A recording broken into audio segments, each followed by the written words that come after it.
Bara öruggur sigur hjá okkur í kvöld eftir skemmtilega mútið fram.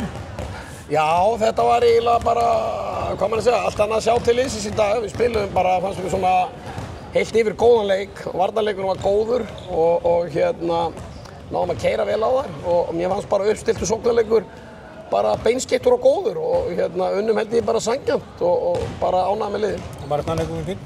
Já, vörnin var bara mjög góð. Við varum ánægð með vinsluna á allir í línunni og bara fengum svona hraðablöfum, sérstaklega seinni bylgjur hraðablöfum sem var gott. Þið eru bara klárir í að fara út í Evrópuleik á sunnudaginn? Já. Það var gott að ná að hreinsa aðeins loftið og ná í 2 stig og leið að ná í bara heilsteypta góða frammistöðu. Það er það sem ég var kannski fyrst og fremst ánægður með. Já, við erum að fara í mjög erfiðan leik. Þetta er langbesta liðið sem við höfum mætt hingað til og við þurfum að ná alvöru frammistöðu á mjög erfiðum útivelli til þess að eiga góða möguleika hérna heima.